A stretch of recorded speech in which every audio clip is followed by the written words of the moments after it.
Good morning. My wife and I have been married just over 40 years, 44 years, 45 years next year. I know her coffee order. I know which side of the bed she wants. I know the exact way she laughs when something actually tickles her. You know, that real moment when she feels it's really got to her. Not the polite laugh, but the real hearty laugh. And there are still moments, good ones and not such good ones, where I've looked at her across the table and I thought to myself, I'm not sure I even know who you are in total anymore. Like who is this person really? And this is not in a scary way. It's not like I don't know you, but more like, when did this happen? When did some things change? When did the person I know better than anyone become someone I've stopped being interested in or really curious about? I think it's more common than many couples want to admit, especially in the later years. Not a sign that something's wrong, actually. It's just a sign that life kept moving and the conversations got shorter because we were busy, and really we stopped updating each other on the picture that we really see of ourselves. And this is what I want to talk about with you this week.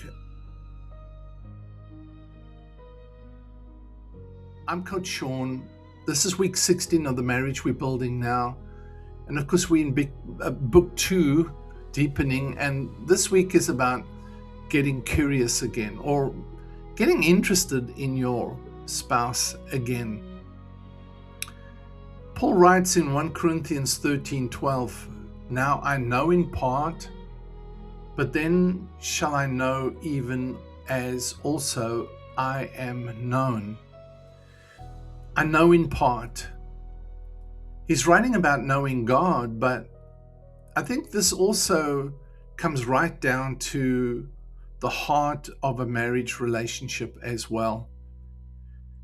We know our spouses, but we don't fully know them. I think sometimes we don't even fully know ourselves. It's one of the reasons why I do my marriage coaching. I focus on creating self-awareness as much as awareness of my spouse, because without self-awareness, I don't know who I am. And then how's my spouse going to know who I am? And how they're going to understand me if I don't understand myself? A young lady one day asked me in a workshop, she said, "How's my husband going to know me if I don't even know myself? Or how's he going to understand me if I don't understand myself?" I said, "Good question." and out it came from that point onwards. So we've always known who our spouse is, but it's not a failure of love, of course. That's just the reality of two people who are changing all the time. We are progressing, we are growing, we're developing, new experiences, etc., are changing us all the time. So the question I want to ask today is this: is the part you know up to date? Or have you been running an old version of who you think they are? Here's something that I've noticed in couples over the years that I've worked with and coached. I've noticed it in my own marriage as well, if I have to be honest. After a number of years together, we stop asking questions because we think we already know the answers. I know what she thinks about this and that. I know how he'll react to this or that. I know what she needs. I know what he needs. And sometimes we're right because of years. We know what they need and don't need. But sometimes, and this happens more often than we kind of want to admit, but we're working from a picture that's maybe a few years out of date. Could be a decade or two. Some things have happened. They've had experiences. We don't know all those experiences in detail. They've had these internal shifts, these internal things that they've had to deal with, challenges and shifts in their character, in their personality, in their thinking, in their makeup. They've wrestled with things they didn't share necessarily with us as their spouse. Their anxieties, their fears have shifted. Their hopes have changed. They've learned new things. That's what I noticed about my wife. So they're not who they were. My wife, Michelle, is not who she was that I married 44 years ago. And I listen to her talking now, and the things that she's learning, the things that she's indulging her mind in as far as new focus points. And I'm thinking, this is interesting. I didn't know she didn't know in one sense, or she did know, but now she's getting fired up about it, and that's interesting as well. In fact, she started caring for seniors a few years back, and I'm just watching how she's learning to adapt to those situations, and I didn't realize how much that change has happened within her to be able to handle these incredibly complex situations at times. So it's interesting to me. So the reason many times we don't understand this, because it's not because we've stopped loving them. Let me really state that.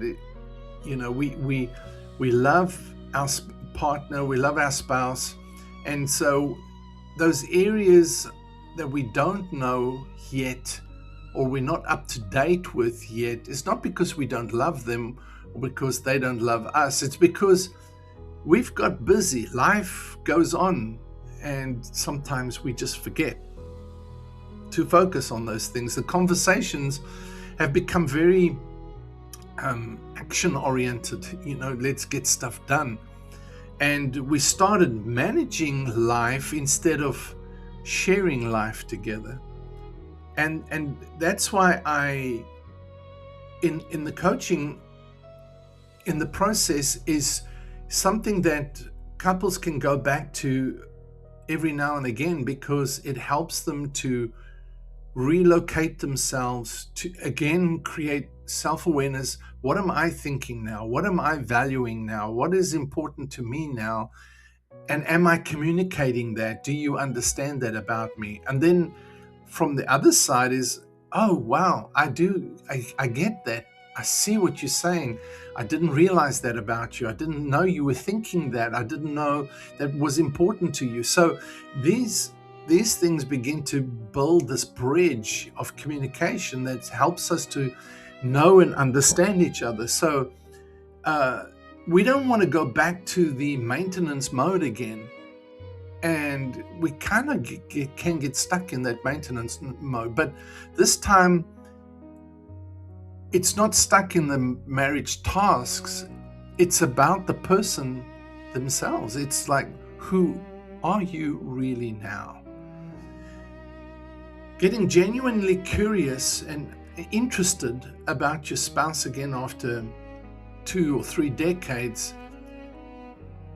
It's a bit of a difficult thing to explain, but because you're not wanting to manufacture interest, you're not trying to fake it and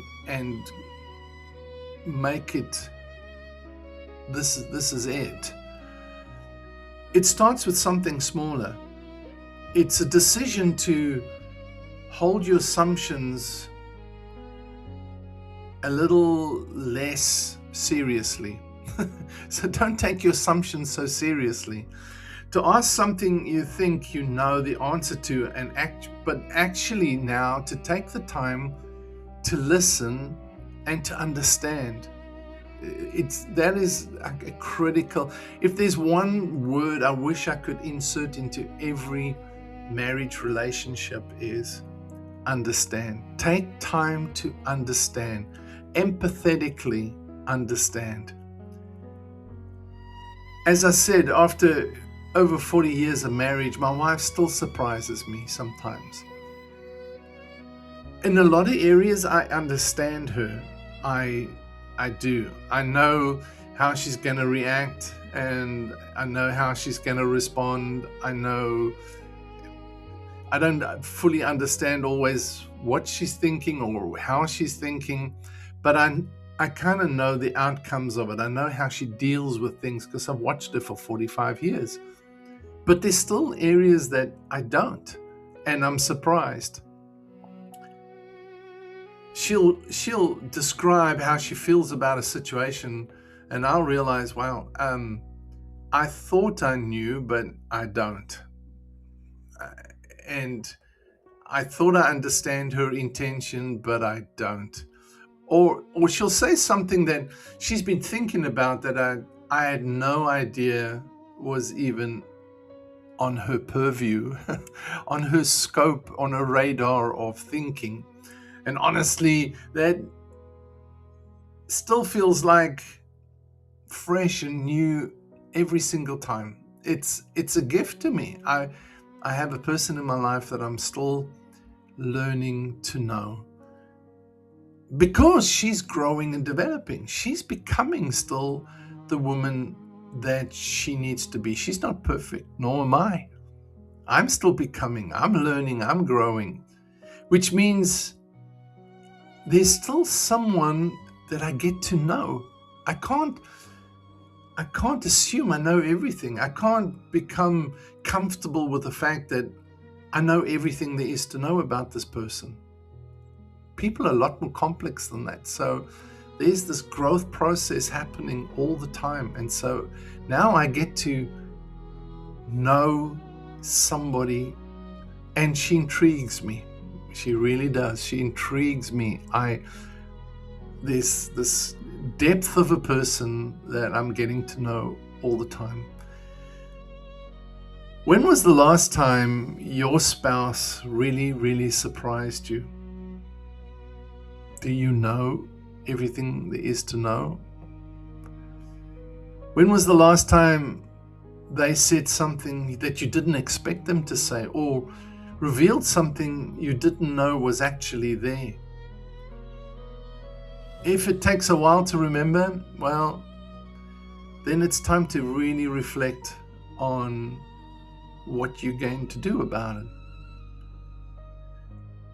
So let me say this before we get on to this week's assignment. If your spouse feels a little bit like a stranger now, surprisingly, there's so many married couples like that. They live in the same house, but they've become strangers. Or there's parts of them that you've realized you don't quite know anymore. That's not a problem with your marriage. It's an invitation. The person is still there, still right in front of you, still becoming someone, still growing, still developing. The thing that has been exciting for Michelle and I is that we're always talking, and we try and communicate what we're experiencing, what we're thinking, what we're feeling often, because the more we talk, the harder it is to feel the gulf growing between us, the distance growing between us. Even though, we're two independent people, in the sense of we're two individuals, rather, let me say that. We're two individual people, and so we're We think differently about things. We view things differently, very differently about things. And yet we can find commonality in a lot of decisions because we've communicated and we've learned to know each other. And I know how she's going to respond simply because I've taken the time to understand her, and she's taken the time to understand me.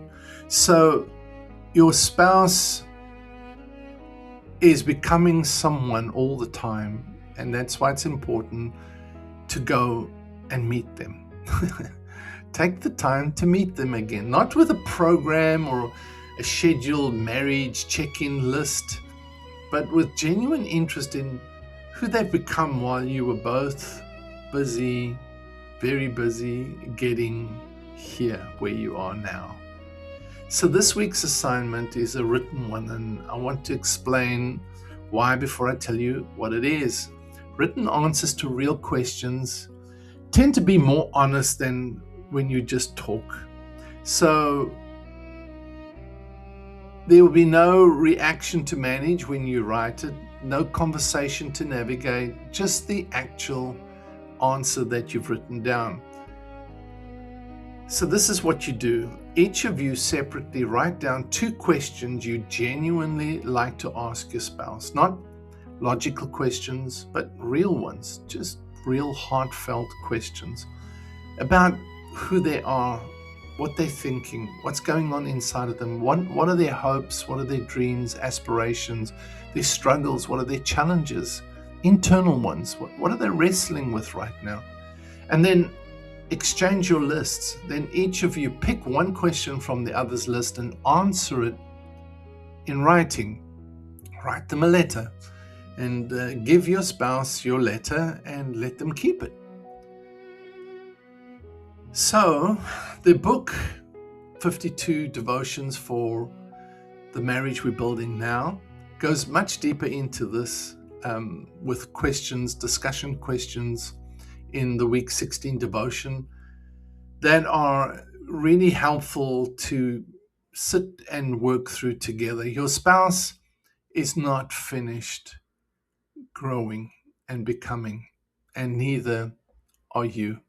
I'm Coach Shaun, and I will see you next Friday for week 17.